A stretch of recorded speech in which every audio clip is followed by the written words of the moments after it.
What's up, everybody? Welcome back to Talking Blue. I'm your host, Nick. You are listening to episode 5. Today, we're going to recap the Dodgers-Braves series that just finished. The Dodgers won all 3 games, swept the Braves. They improved to 8-0. We're going to get into all of it. Before we get started, you can get this podcast, Talking Blue, on Apple Podcast, on Spotify. Follow us on YouTube, on all social media. Subscribe to the channel, like the video. You can get the notification when all the new videos drop. And we're going to get right into it. It was a really good series. Like I said, the Dodgers sweep. They are now 8-0. The poor Braves now fall to, I believe, 0-7, which is tough for them. But we're going to talk about it all. First, we'll get into Game 1. For those of you who did not listen, I was really looking forward to this series. Tyler Glasnow would be making his season debut. Dustin May was going to be making his season debut, his first start since May of 2023. We were going to get to see Blake Snell, second start as a Dodger, all of that. So Game 1, which was on Monday, Tyler Glasnow against Holmes of the Braves, Grant Holmes. We'll run through the game really quickly. In the bottom of the first, Teoscar Hernandez, 2-run home run to put the Dodgers up 2-0. It was a bomb to dead center, a no-doubter. Skip ahead to the bottom of the third. Michael Conforto, who has looked pretty good with the Dodgers. We'll get into him. He doubles to left center field. A missile off his bat. Almost looked like it could have got out. A line drive. Puts the Dodgers up 3-0 now. All the way to the 6th inning. There wasn't much to talk about from the Braves because of Tyler Glasnow and the way he looked. Get into that eventually. Kike Hernandez, who was in there for Freddie Freeman, he homers to left field, puts the Dodgers up 6-0. In the 8th inning, Michael Harris hit a home run, made it 6-1, but the Dodgers were able to win the game. Tyler Glasnow pitched 5 innings. Jack Dreyer pitched 1 inning. Alex Vesia pitched 1 inning. Tanner Scott pitched 1. Luis Garcia pitched 1. Wasn't much to talk about, like I said, from the Braves side because Tyler Glasnow pitched really good. Teoscar Hernandez had 2 hits in the game. Michael Conforto had a hit. Will Smith continues to hit and be on fire to start this season. He had 2 hits. Tommy Edman had a hit. Muncy had 1 hit. Kike, like I said, had the 1 home run. So, we're going to get into Tyler Glasnow, who pitched 5 innings. He only allowed 2 hits, did allow 3 walks, no earned runs, 8 strikeouts on the game. A lot of swing and miss. He looked really dominant. I was super interested to see what he looked like. We talked about it before, how he had all the injuries. Last year was kind of disappointing, how he got hurt later in the year. He was ramping up in spring, changing things to his mechanics. He talked about trying to get more athletic. He's obviously 6'8", and you could see in his windup or his delivery, he's a guy who just pitches from the stretch, doesn't go from the windup. He has a little bit of a different leg kick. You could see it's not as try to explain straight. He's a little more tilted back in his leg kick. Like I said, that's him trying to be more athletic. And just trying to switch things up, do whatever he can to stay healthy. That's the biggest thing for him, without question. So I just wanted to talk about how he looked in this game and some things that he changed up a little bit. Last year, Tyler Glasnow in 2024, if you've never seen Tyler Glasnow pitch, he's got the big fastball, which sits around 95, 96. We'll get up to 97, 98 regularly. He's talked about how as he's gotten older, he's learned to not chase as much velocity early in the count, Early in the count, you'll see him 94 sometimes, 95, but he always has that 97, 98, 99 even to put guys away. So his fastball velocity was down a tick. Last year he averaged 96.3, and in this game, his fastball average was 95.7. But like I said, he maxed out at 98.1. So he's still sitting mid to high 90s, excuse me. So nothing there's not really a dip where you would be concerned with that.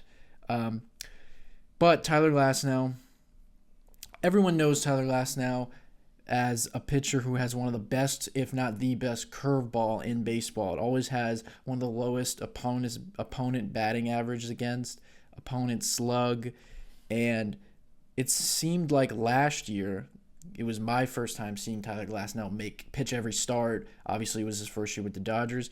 He used his slider more than his curveball. Last year, he used the slider 28% of the time and the curveball 19% of the time.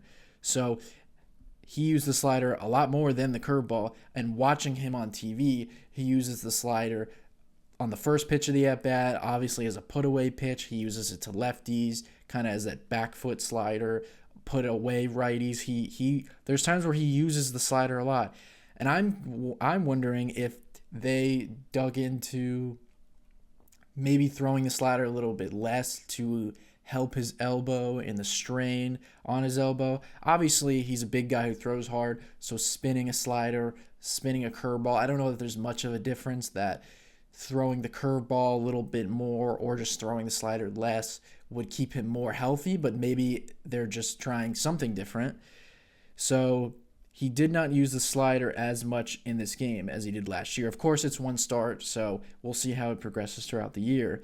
But 2024, he threw the slider, like I said, 28% of the time. In this game, he used it 20% of the time. The curveball was up to 25. It was his most used pitch in this game. He got a lot of swings and misses. 13 whiffs in the game, 42% swing and miss rate. That's really good. Like I said, the fastball looked really good. The curveball was averaging 2904 RPM, which is really good. So the curveball was spinning well. He got some chase. He looked really good in this game. Super encouraging to see. He looked really healthy.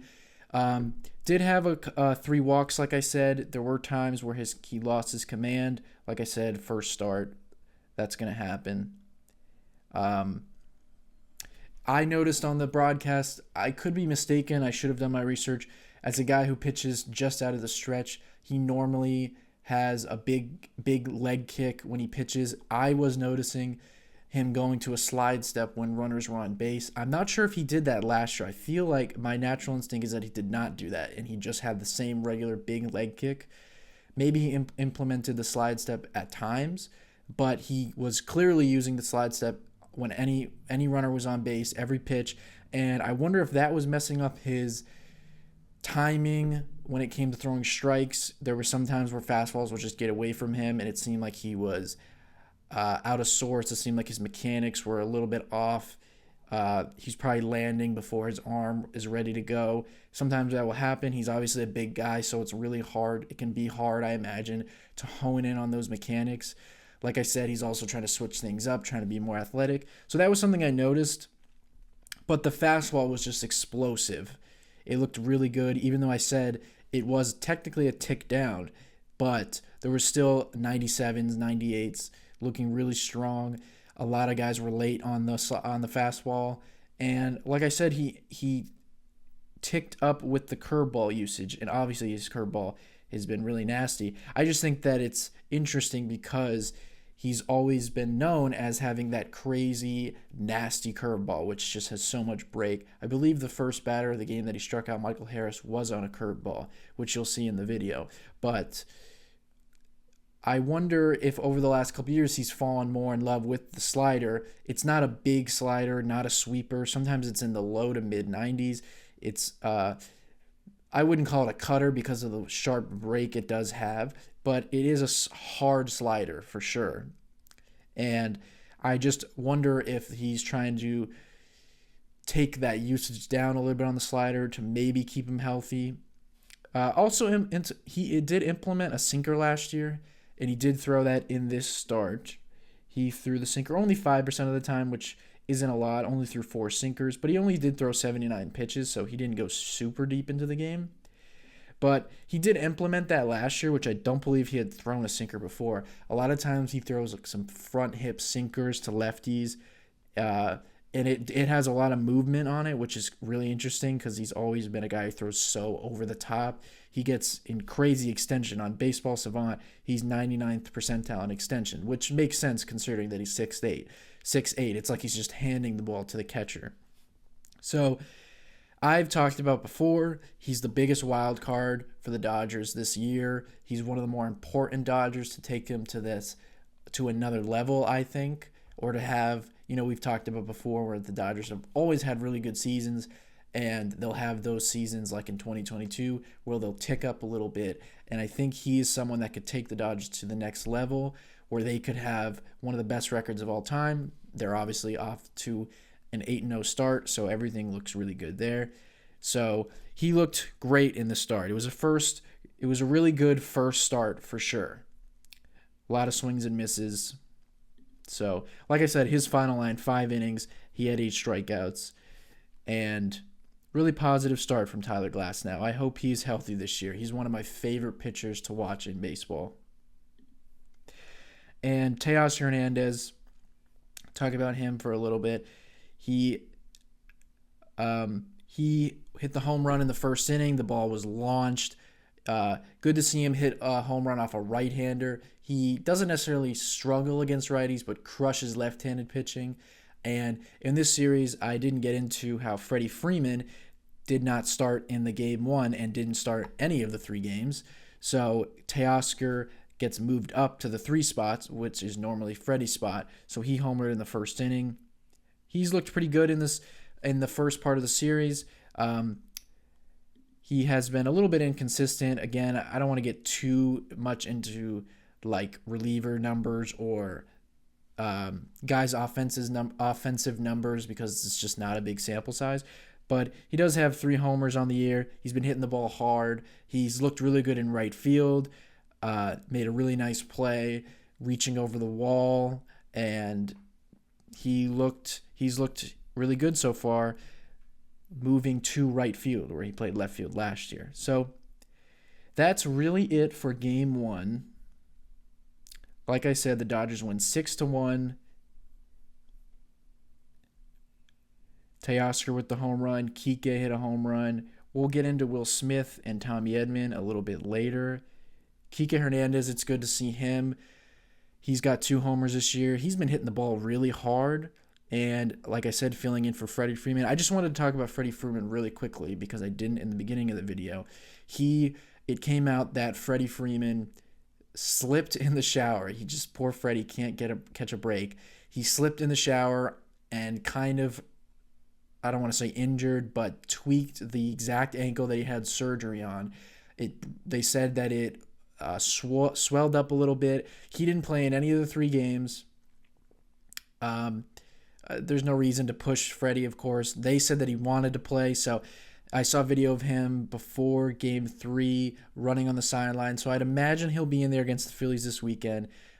Just stinks that he's not. Him and Mookie so far early in the year have like traded turns, like missing time, but good for Kike to step in there, and he's been really good.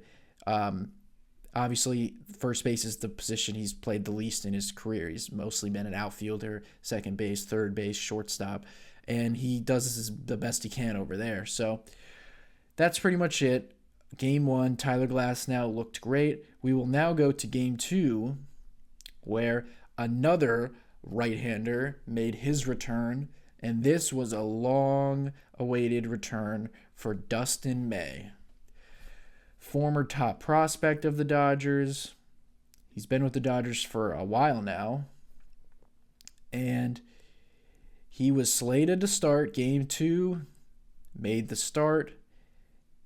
And I just wanted to give some backstory on Dustin May, one of my favorite pitchers that I've watching the Dodgers over the years.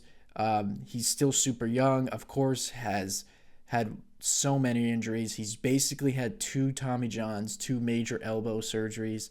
Everybody knows last year he had the esophagus scary injury or just freak accident that he was eating and felt something was wrong in his stomach, and he was encouraged to go to the hospital, and it came out that, or he realized that he had a torn esophagus, and if he hadn't gone to the hospital 4 hours later, he could have died, which is just crazy to think that all that has happened on top of him having 2 surgeries and missing a lot of time.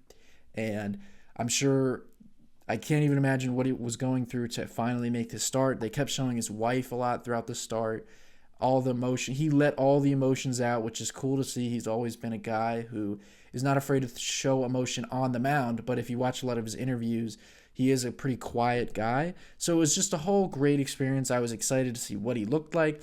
We've talked about in spring how his fastball had ticked down a little bit, which is understandable considering that he's had so many arm injuries. But let's get into the game. Dustin May did strike out the side in the first inning, which was electric to see. Struck out Michael Harris looking.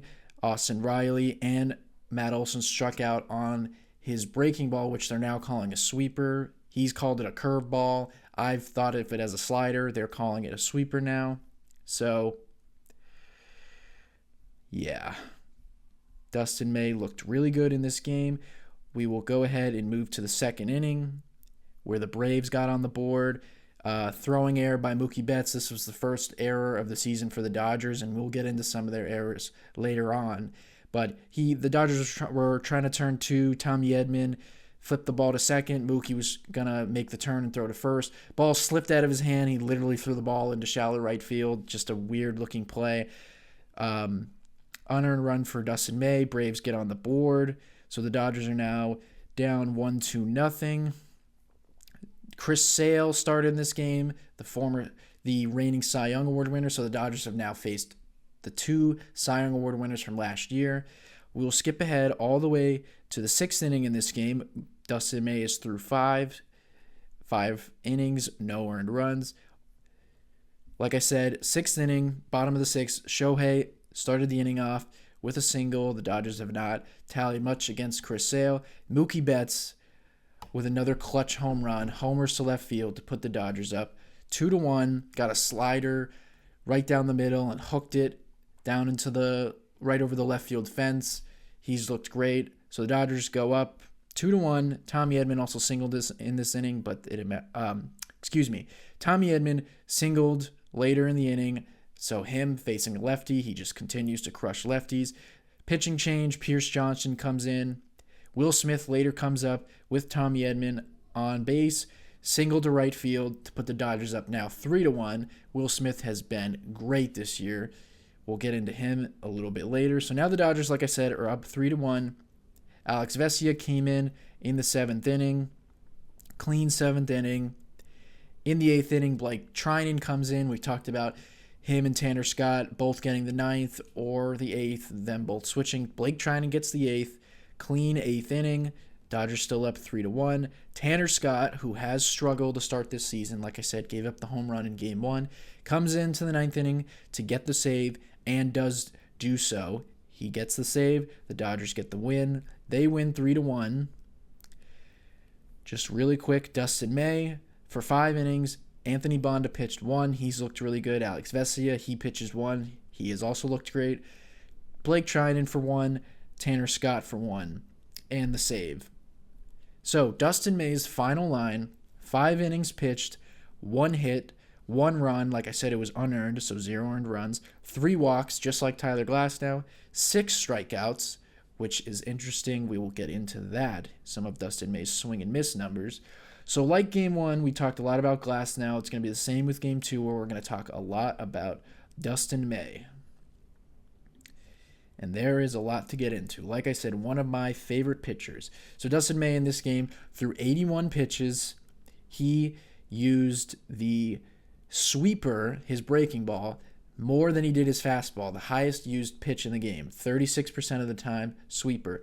32% sinker, 25% four-seam, 6% cutter, and he threw one changeup. So the sweeper was used more than the fastball. He, of course, has 2 fastballs. So Dustin May, if you have seen Dustin May throughout his career, you know he has one of the best sinkers ever. Everyone knows the viral video. There's actually 2 of them from 2020, the COVID year, where he threw 2 sinkers to Manny Machado in 2 different games. One was in Petco and one was in Dodger Stadium. A just devilish sinker that buried in on Machado, 99 miles an hour, had like 20 inches of run, of vertical run, horizontal run. And it was so nasty. And he has one of the coolest sinkers to see on TV. He has, really, when you think of some pitches, like we've talked a lot about the Dodgers having a lot of guys who throw splitters. And sometimes you hear splitter, forkball. It's technically the same thing. If you wanted to decipher, I would say that a splitter is usually thrown a little bit harder, and a forkball is usually thrown a little bit slower. A good example is if you watch Yoshinobu Yamamoto, who throws like a low 90s splitter, and then if you watch Kodai Senga of the Mets, 2 Japanese pitchers, he throws the forkball. He calls it the ghost fork. It's much slower, low 80s. When it comes to Dustin May, who throws a sinker, he throws, if you, like I said, talking about deciphering pitchers, there is a sinker and a 2-seam, which is basically the same thing, a pitch that has run. If you wanted to decipher the 2, a sinker has, in my opinion, more drop than run to it, where a 2-seamer runs more. And a good example of this is if you watch Blake Treinen's sinker of the Dodgers, the ball is like a bowling ball, just drops right down. It's a bowling ball sinker. Dustin May's sinker is more of a 2-seam, where it has crazy run. Like I said, those very viral 2-seamers that he threw to Manny Machado. That's a great example. The ball runs. His sinker, it's one of the coolest to see on TV, like I said, because it has so much run. It's like a breaking ball, how much it moves. And there's been times in his career where he's had some insane velocity. I just quickly wanted to go through his fastball velocity throughout his career. So Dustin May came up in 2019 as a rookie with that sinker. He used it 51% of the time, and it averaged 96 miles an hour. In 2020, the COVID year, which is actually Dustin May's, the most innings he's thrown in a career was the COVID season. In his career, the COVID season, which is nuts. That's the most innings he's thrown in his career. That's how it shows you how injury prone he's been. 56 innings is the most innings he's thrown in a season. That was in 2020. So in 2020, this is where his velo started to jump up a lot. Where when he first came up as a 6'6" right-hander, he was much skinnier. Throughout 2020, 2021, he put on more weight and his velocity jumped up. So in 2020, he averaged 97.9, which is basically 98 miles an hour. He would regularly touch 100 miles an hour with a sinker. Same thing in 2021, 97.8, basically 98 miles an hour. The 4-seam was 98.1. 2022, this is when he came back from Tommy John. It was a tick down, 97.3. Again, same thing, high 90 sinker. 2023, he was averaging 96.6, basically 97. Still, that's when his velocity was a little bit down, but again, still was basically throwing 96 to 98, occasional 99. So I know that's a lot of numbers. In this first start, Dustin May was averaging 94.7 on the sinker. So instead of averaging, like I said, 97, 97, 96, he was averaging 94.7. The 4-seam was 95.4. So velocity has come down, which is expected. He's had a lot of injuries. He had Tommy John in May of 2021. Then he did not come back until August of 2022. Then he came back in 2023, had another elbow injury. They didn't call it Tommy John surgery. He basically had like redo Tommy John. Like they had to just go back in and basically do it all over again. So he basically had his second Tommy John. That was in 2023. Then 2024 was when he was supposed to come back from the second Tommy John, had the esophagus issue. Here we are, 2025. It's crazy how many injuries he's had. So the sinker The overall fastball velocity was down a bit, which, like I said, is expected, but he was averaging basically 98 miles an hour before. So to go down to basically 94, 95, he's still throwing very hard, still has a ton of movement on the sinker. In this game, Dustin May, like I said, he used the sweeper, which is what they're now charting it as. He's always called it a curveball. He's always called it a curveball. I've always thought of it as a slider. On TV, it just looks like a regular slider. They are now calling it a sweeper. He, like I said, used it as his most often used pitch in this game, which I wonder if that will continue considering that the velocity on the fastball has come down. But the number I wanted to get to was the average spin rate on his sweeper. It was 32.38. That was the average spin on the sweeper. And if you go to leaderboards on Baseball Savant for sweeper spin rate, the leaderboards, he has the highest average spin rate on a sweeper so far in this young season. I know it's only one start, and a lot of these guys have only gone once, maybe twice, or these are all relievers. But the next closest person is Will Warren of the Yankees, who just made his first start. His sweeper averaged 3,012 revolutions per minute. Dustin May's 3,239. He had the highest average sweeper so far this year. So his sweeper is spinning at a higher rate than anyone in baseball. Again, I know it's one start, but that just shows how electric and how nasty that breaking ball is. So post all these injuries, all the elbow stuff, he has lost some fastball or velocity on the fastball, but he has not lost the crazy spin on the breaking ball. And it is still the best, or it is now the best, I should say. And it was nasty in this game. Got a lot of swings and misses. He had 3 whiffs on the sweeper, which is a 33% whiff rate on that pitch in this game. Also had 3 whiffs on the 3 on the sinker 4 and the four-seamer. So overall, 11 whiffs in the game, which is good. Another thing about Dustin May, talking about his young but very injury-prone career, is that he is one of these pitchers that has not gotten a lot of swing and miss in his career, which a lot of times happens with sinker ballers. A lot of times you'll see someone like him who in the past thrown so hard, so much movement, and you see his strikeout numbers and think, well, why doesn't he have a lot of strikeout numbers? He throws so hard and the ball is moving all over the place. And a lot of that is just weird baseball things, but it is also because when you're a sinker baller, you live down in the zone. And if anyone watches modern-day baseball, you know that modern-day baseball, in the way that hitters approach their at-bats and the way they swing the bat, they have that long upward swing. You know, nobody is trying to swing down on the ball. They are trying to get underneath the ball and scoop it and hit it into the air, which for sinker ballers means that you're throwing the ball not into their barrel, but into their swing path. And a lot of sinker ballers, that's why they get a lot of ground balls. And he's a guy who's never really been hit hard, but never got a lot of swing and miss, where guys like Garrett Cole, Tyler Glasnow, guys with these fastballs pitch up in the zone. So he has not had a lot of swing and miss throughout his career, and that sometimes happens with sinker balls. Not all sinker ballers. Blake Trinan gets a lot of swing and miss. It's just sometimes a weird thing. Sometimes you'll have a sinker ball who also mixes in a four-seamer and will pitch at the top of the zone. At the top of the zone, Dustin May has done that throughout his career. The only real year that he had a lot of swing and miss was 2021, where he was off to the best start of his career. He did have 13 strikeouts per 9, nearly 14, 13.7 Ks per 9.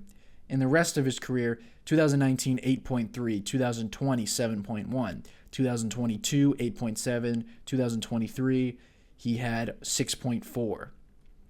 So it's not that he's gotten no swing and miss throughout his career. He just doesn't get an elite amount of swing and miss, especially when you look at his velocity. You might think, well, why?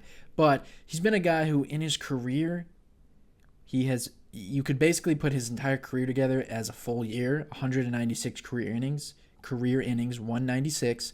He has a career 3.02 ERA in his career. So he's been incredible at run prevention, not getting hit hard. If you look at his ERA plus throughout his career, it's a career 141 ERA plus. And just so you know, league average is 100. So a 109 ERA plus, you're 9% better than league average. That's good. He's 141. 2019, a 115 ERA plus. 2020, a 170 ERA plus. 2021, a 156 ERA plus. 2022 was the year he came back from Tommy John the first time, only pitched in 30 innings. He was at a 90 ERA plus. But then 2023, which is when he got hurt again, he had a 165 ERA plus. So he's a guy who's always kept the ball on the ground, never got hit hard, never giving up a lot of barrels, crazy velocity. So just like Tyler Glasnow, if he could just stay healthy, he'll put up good numbers. There's no question. But like I said, the spin rate on his breaking ball has been elite so far in this first game. It has him as the best sweeper in the game so far this year. We'll see if that continues. He also, like I said, mixed in the cutter, which he has used throughout his career, and it's been a good pitch for him. He has begun to throw more four-seamers throughout his career. So just overall, a really positive, really good start to see from Dustin May. I tweeted about him throughout the game. You see throughout the video how nasty he is. You can see the spin on the the sweeper. Like I said, it's just elite. Did get pretty good swing and miss numbers. That was more early on in the game. As the game went on, he had more contact. But 6 strikeouts in the game in 5 innings, that's really good. Like I said, I don't think Dustin May will ever be someone who averages, like I said, in the 2021 season, nearly 14 Ks per 9. I don't think he'll do that again, but you can trust him to keep the ball on the ground and not get hit hard. And he's super competitive on the mound. And again, if that is the Dodgers' 5th starter right now, just think about how loaded and how deep the rotation is, where Dustin May is your 5th starter, coming back from injury. It's just nuts. So, just super encouraging stuff. Hopefully Dustin May will stay healthy this year. It was so fun to see him. I think he's going to have a good year. And my most interesting, what I want to see or what I'm looking forward to the most with Dustin May individually is the sweeper usage. We talked about Blake Snell in the first game, increasing the changeup usage. We talked about Tyler Glasnow, bringing the slider usage down and the curveball usage up. And will Dustin May use the sweeper as his primary pitch? Sometimes you see that with starters. Sometimes it can be odd to see a pitcher not have his fastball as his most used pitch. We see Clayton Kershaw use his slider more than any other pitch. You see that with guys sometimes. I believe Ohtani's last season that he pitched, he threw his sweeper more than he did his fastball. And it would be, I just want to see, does Dustin May continue that, considering that the sweeper is clearly so elite and the fastball velocity has come down? Does he use that as his most often pitch? I think he should, and we will see. Sometimes he loses the command on that pitch, slips out of his hand. But, I mean, it's just really cool to see him back on the mound. It was cool to see them showing his wife throughout the game. I'm sure she was really emotional. So that's all from Dustin May. We're going to talk about Will Smith right now. We've talked about Tommy Edman before. Tommy Edman and Will Smith were part of my predictions video where I made 2 predictions about them. Will Smith's was to hit more home runs. Tommy Edman was to make the All-Star game. Clearly, they both heard me, listened to what I had to say, and they were trying to make me look smart. Will Smith only has the 1 home run, but so far in this young season, Will Smith has a .450 batting average, a .607 on-base percentage, a .650 slugging percentage, and a .1257 OPS. He has been really good this year so far. I believe he's had a hit in every game that he's played so far. He is walking at a 25% rate so far this year. That will, of course, come down, but in his career, his highest was 14%. He's been a guy who walks a lot. He's had a couple 11 walk seasons. 25% of the time he's walked so far. So that is really good to see. The expected numbers look really good. So he's been great for the Dodgers so far this year. And like I said, at times where Mookie hasn't been in the lineup or Freddie, he obviously gets bumped up, and he's hitting almost 500 on the season. I think this will be his best year so far. Like I said, predicted him having a new career high in home runs, all this early contact, and getting into good counts with the walk percentage, I think will lead to more power. So that's nice to see from Will Smith. Get off to a good start. We will see if he can maintain this throughout the season. Obviously, we're only a week in, but it's been documented that the last 2 years he has really struggled in the second half. So we won't know until the second half if he can have a full start to end good season. But Will Smith so far in the first week has been really good. Like I said, had the 2-out hit to give the Dodgers some insurance in this game to make it 3-1, which ended up being the final score. So, and then we'll just end this game with Mookie Betts hitting that clutch home run.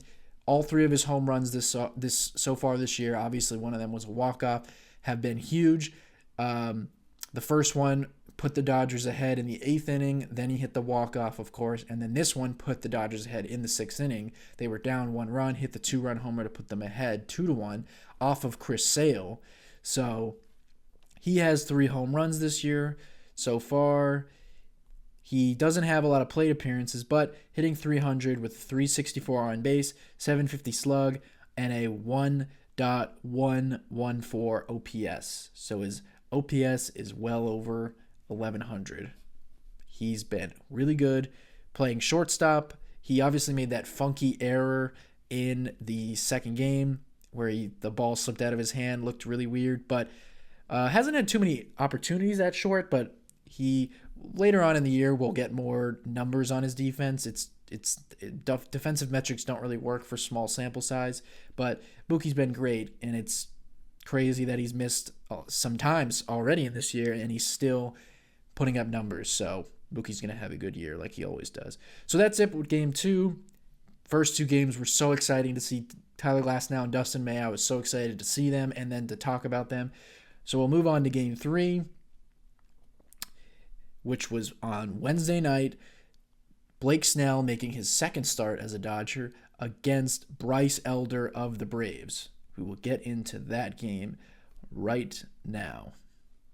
And Blake Snell definitely struggled in this game. We have chronicled in the previous podcast his pitching style, walks batters, gets behind in the count sometimes. In the first inning right away, he walked Marcell Ozuna, who has strangely been really patient this year. He normally is not. Also walked Matt Olson. Then this is the game where the Dodgers had a lot of errors and a lot of bad defense. 2 outs, ground ball to Max Muncy, options to throw the ball to first instead of touching on third, and he threw the ball away. So that was his first error. The Braves go up 1-0. Nick Allen then comes up and doubles into left field to make it 2-0 Braves. So 2 runs early against Blake Snell. Of course, they're unearned, but the walks and him getting behind don't really help his case. In the second inning, another error from Max Muncy led to a base runner. Ozzie Albies then doubled, but it was a fly ball to center field that was a really catchable ball from Andy Pages. He has not looked great in center field so far. I've talked to him before that I think he could be a good center fielder, but there's no doubt that he has not looked great in center, and he has played mostly right field throughout his career. So his routes sometimes do not look great in center field. They get a little funky out there. And this was a catchable ball, hit off his glove. That made it 3-0 Braves. Marcell Ozuna then walks again, which you're not used to see him doing. Then Matt Olson comes up, doubles into left field over Michael Conforto's head, made it 5-0. So Blake Snell then gets out of the inning, but the Dodgers are now down 5-0. So we'll go to the bottom of the second where Tommy Edman takes Bryce Elder deep Another home run for Tommy Tanks. He has 4 on the year already, which leads the Dodgers. This was another home run from the left side. I made a error in the last video saying that he homered from the right side. It was from the left side. So he has 2 home runs from the right side, 2 from the left, which is good because he has struggled in his Dodger career from the left side. But this year, he is hitting even on both sides.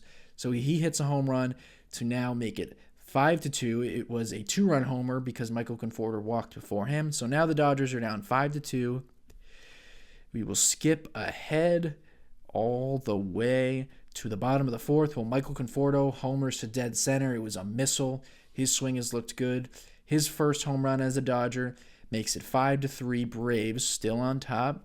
Then in the 5th inning, Ben Kasparias replaces Blake Snell. He got through 4 innings, had a clean 5th inning. Skip ahead to the 6th inning where Ben Kasparias, I just wanted to note, pitched out of a bases-loaded no-out jam. You see it in the video. A walk to Chadwick Tromp. Michael Harris singled. Albies singles. Then Marcell Ozuna comes up. He flew out to Andy Pages for the first out. Then he got Austin Riley to strike out looking on a fastball down in the zone on a full. It was a 3-2 count. Puts away Austin Riley. Then Matt Olson comes up and flies out to, or pops up to Mookie, I should say. So Ben Kasparias, 2 innings in relief, gets out of a bases-loaded no-out jam. So great for Ben Kasparias. He has looked good this year. So we will go ahead, skip ahead to the 7th inning, to the 8th inning, where the Dodgers are still down 5-3. They're down 2 runs. In this inning, Max Muncy comes up with 2 runners on, 2 outs. Max Muncy has struggled early on in the season. We haven't talked about him a lot this year. But against Raisel Iglesias, the Braves closer, they brought him in the 8th inning. They're just doing anything to get their first win. Max Muncy doubles into right center field to tie the game. Great to see from Max Muncy because he has struggled so far in this year. Also had the 2 errors in this game, so he makes up for that. Tie game, Dodgers come all the way back from down 5-0. The Dodgers just don't quit, and they were off to a 7-0 start. Could have easily just had their first loss be 7-1. Tie game. So Jack Dreyer, who did come in the 8th inning, comes back out for the 9th, has a clean 9th inning. Dodgers go into the bottom of the 9th inning, 5-5 game. After an Andy Pages strikeout, Shohei Ohtani, of course, comes up, homers to left center field. It was funny that Joe Davis on the call said inevitable. It felt inevitable. It truly did. When he came up to the plate, I won't say that I predicted a home run, but it just felt like he was going to end the game. He did. Dramatic home run to left center field. Ends the game. The Dodgers win a final score of 6-5. Walk-off home run, Shohei Ohtani. The Dodgers sweep the Braves, improve to 8-0. A really exciting game, a really exciting series. A little bit of an ugly game because there was a lot of errors in the game. The Dodgers had 3, the Braves had 1.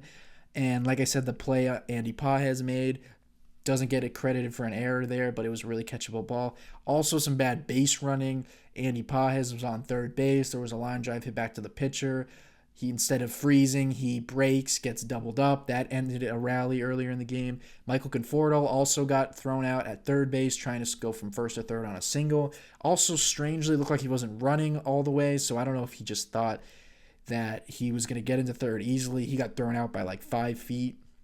So, overall, not a great game. And then, of course, Blake Snell's final line. Well, really quickly, let me go through the pitchers. Blake Snell for 4. Ben Kasparias, 2 innings.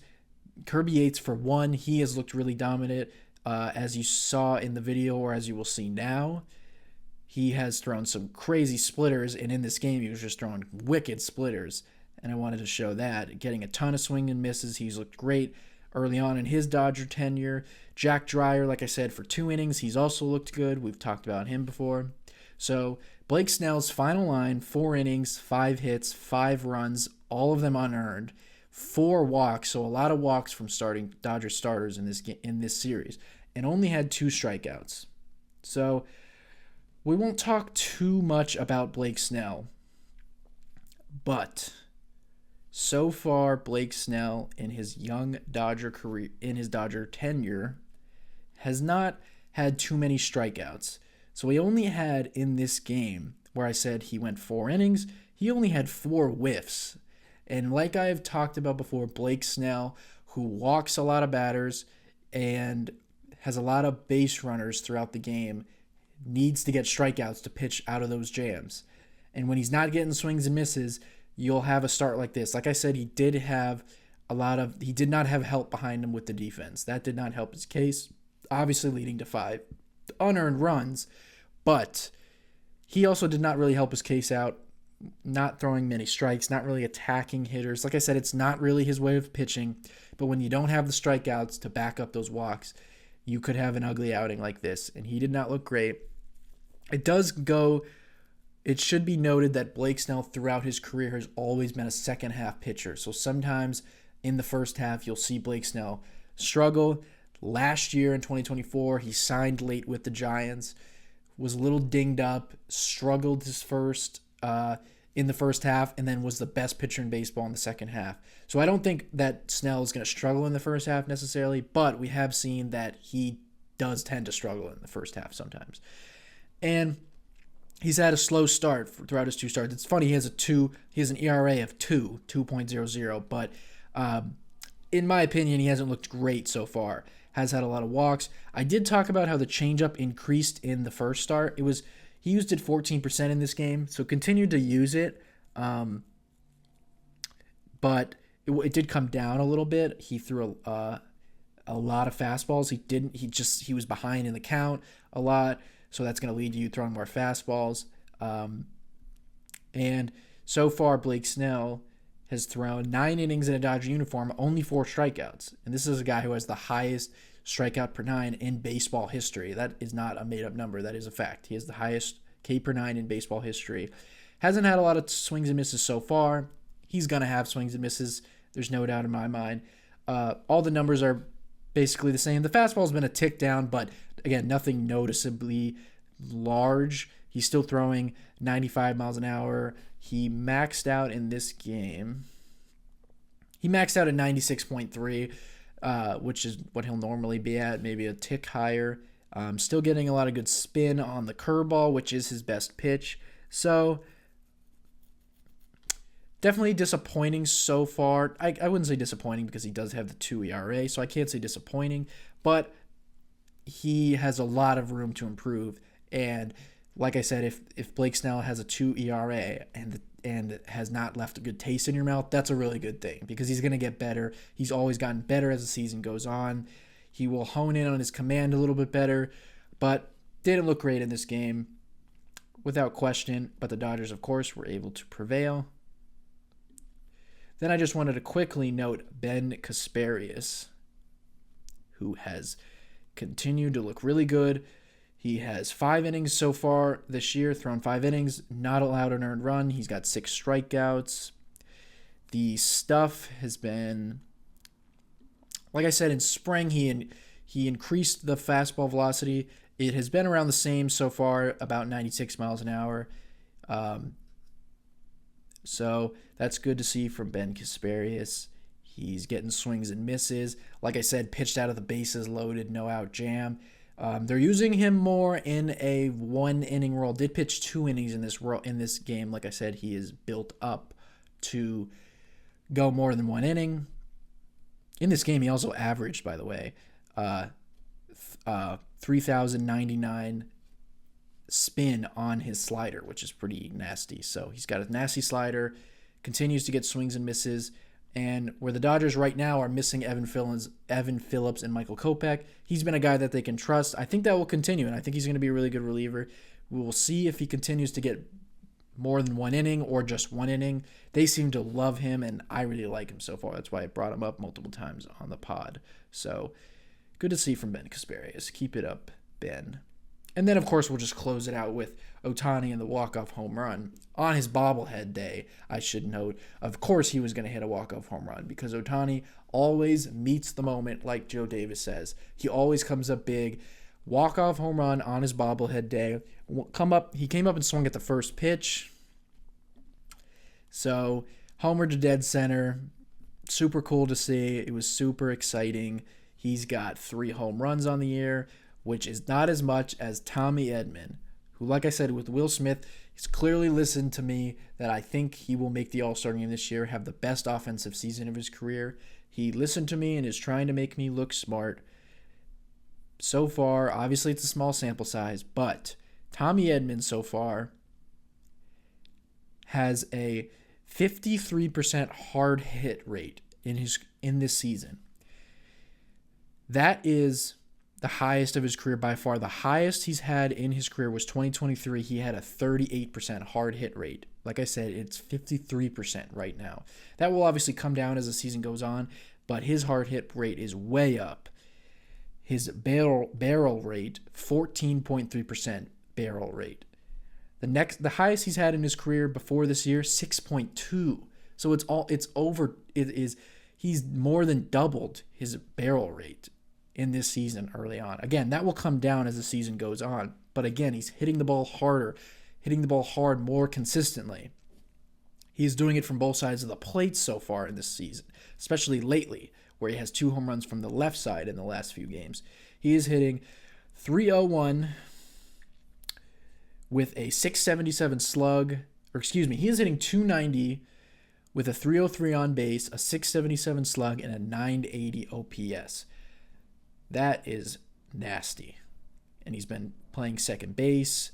He has been the Dodgers' best offensive player this year, which will not continue for the entire season. I don't believe it will be Shohei or Mookie or Freddie, probably Shohei, but he is going to make the All-Star game like I predicted because the Dodgers have just unlocked his swing, his approach. He's a smart guy who knows how to work a count but also barrel up balls. He is walking less.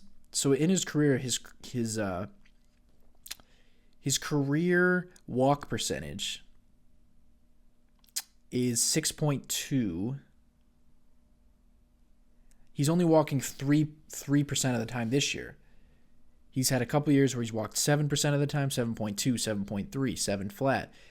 This year so far, it's 3% walk rate. So the walk rate has dropped. So maybe he is a little more aggressive so far, which you don't mind when a guy is raking like he is. So Tommy Edman has been great so far. He's been the best player on the Dodgers so far this year. They are 8-0. The Dodgers, that is a record for Los Angeles Dodgers. That is the best start for the Dodgers in their Los Angeles history, 8-0. I believe the best start for the Dodgers is 10-0. The Brooklyn Dodgers went 10-0. So this weekend the Dodgers will go to Philly and play the Phillies in Philadelphia. We will see how the Dodgers do. Yamamoto will pitch Friday. Roki Sasaki will make his second start Saturday. And then we will see Tyler Glasnow again on Sunday. So a lot of good. That is interesting to see. I want to see how all of them do. The Phillies are a really good team. I believe they were 5-1 on the season, so they also have a really good record. How long can the Dodgers go undefeated? It's funny that the second best team in baseball has been the Padres, who are 7-0 at the time. So the Dodgers, if they would have lost this game, would have actually been in second place, considering they're 8-0, which is just nuts. The National League West is loaded. And the Padres are 7-0. The Dodgers are 8-0. That is going to about wrap it up on today's podcast. Like I said, episode 5. A lot of exciting stuff from this series. I was just so excited to see Dustin May and Tyler Glasnow pitch. Tommy Edman has continued to look great. Will Smith, we talked about, has been great. Mookie has been hitting good. We'll see if Freddie Freeman plays in Philadelphia.